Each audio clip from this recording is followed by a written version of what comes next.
Hi guys, Peter Finch here down at Quest Golf Academy, and this is the first video in a 6-part series talking about the power movements within the golf swing. These videos are designed to help you find more distance, not only with the driver, but throughout the bag.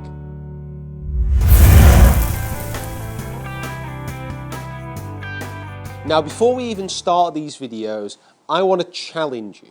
So when you get out to your golf course, the track that you normally play around, what I want you to do is find just one hole, and I want you to call this hole your standard candle, where you hit a shot, you measure how far it goes, whether it be via a Bushnell laser, whether it be a GPS finder, or whether it be just pacing it out. Whichever way you need to figure out, I want you to know how far it's gone and whereabouts on the fairway it has landed, if it has landed on the fairway at all.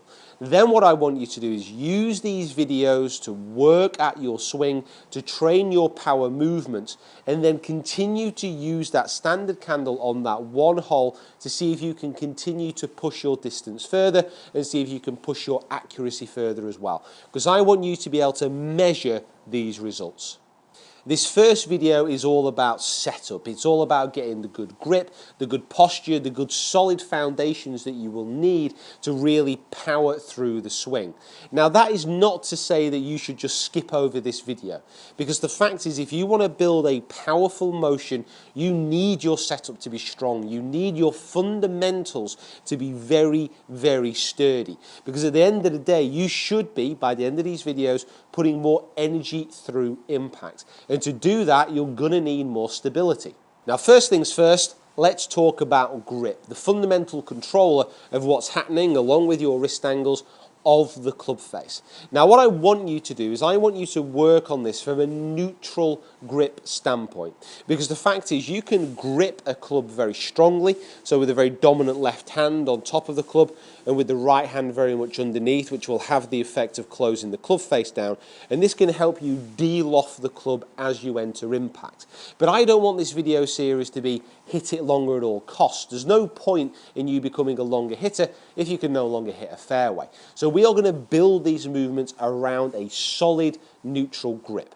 Now to do that, what I want you to do is pick up a club and make sure that it's placed in your hand with the toe of the club pointing up at the sky. You don't want to be starting this grip off with that club face out of sync. So the club face nicely toed up at the sky, the marking on the grip facing straight upwards. And I want you to place the grip from the base of the little finger on the left hand so it runs through the fingers and it intersects the middle of the index finger like so.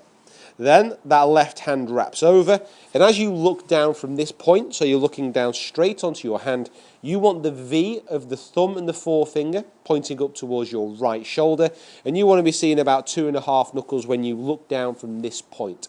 As people lower their hands down, that may change, but as you look down from this point here, you want to be seeing 2.5 knuckles. As the right hand goes on, whether it be an interlock, an overlap, or just a 10-finger grip, I prefer the overlap, but that's not to say that that's the best way to grip it. That's just what feels most comfortable for me and most golfers with longish fingers.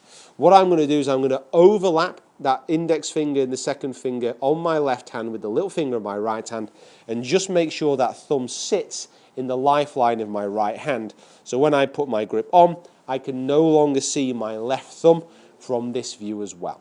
Now the benefit of this grip is going to help keep that club face nice and square, and it's also going to allow you to be hinging your wrists and have full mobility throughout the swing. Like I said, you can adapt your grip in different ways, make it a little bit stronger, make it a little bit weaker, and that will work for some golfers. But for the purpose of this exercise, try and get that grip nice and neutral. Now the second part of this is to build up a solid stance. Because you want to be hitting the ball much further, and I'm going to use a driver as an example here, you want your stance to be nice and sturdy. You also want your ball position to be correct. Now I've already done a video on ball positions when you're going through your irons, which I will leave a link in the description. But we're going to talk specifically about the ball position with the driver for the purposes of these videos.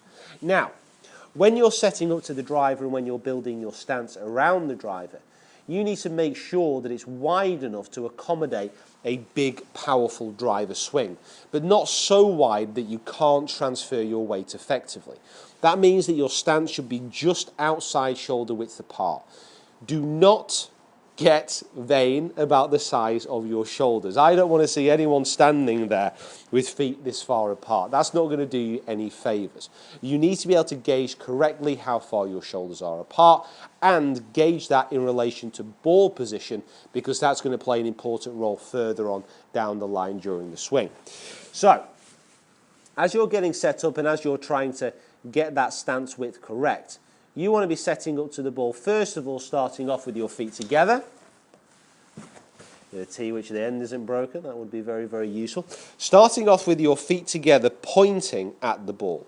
Now the first thing I'm going to do, because I want this ball position just inside my left heel, but I want my sternum position slightly behind the ball, I'm going to just simply open up my left foot and just move it slightly off to the left side.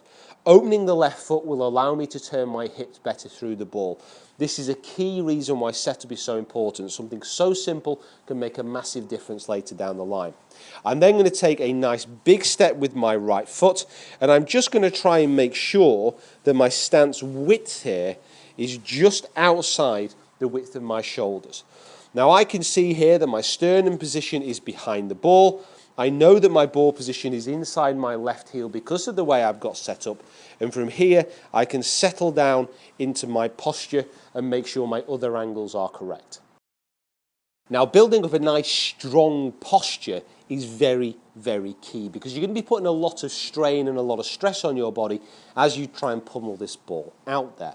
Now for posture, it's slightly tricky because different people are different builds and they will require different things. But as a general rule, you can follow these points. First of all, if you get yourself set up just as we've described, with those feet together, that little step, that step with the right foot, making sure it's just wider than shoulder width. And if you get yourself up nice and tall, so you're standing nice and proud, and all I want you to do is cup the front out in front of you like this, so the shaft is parallel to the ground, and then tilt from the hips. Don't bend, don't push them back, just tilt over until the club touches the ground, like so. If you tilt over until the club touches the ground, that spine angle is going to be sufficient for what you need tilted over the ball for this drive. It will get slightly different when we talk about spine tilt. And then from here, add in that little bit of knee flex, and just make sure that the weight is neither on the heels or on the toes. It's running right through the center of the feet. If you can get into this position, if you can follow that routine, what it should allow you to do is get into a position where you are tilted over, not bent, and also that you have that knee flex and that weight distribution nice and even, which will allow you to turn around your spine angle a little bit more consistently, but also frees up your hips and your body to make other movements as well. Now the last little bit in this is the spine angle that you want to adopt at setup. So as you get set up over that ball, you've got that ball position, you've got that tilt, you want the spine angle to be tilted slightly away from the target. Now naturally this should occur as the right hand goes below the left on the grip. However, if you do find yourself with a spine angle which is leaning towards the target, as you start to swing, this will cause an issue of staying on the left side and tilting the spine in the wrong direction. So just make sure that as you get set up that spine is slightly off to the right hand side. This will allow you to rotate and turn while staying behind the ball when you hit. So go through that setup, go through those checkpoints, that nice wide stance, ball position just inside the left heel, strong posture, slight tilt away, and then give it a smash. Now it's very, very important that you do not skip this step.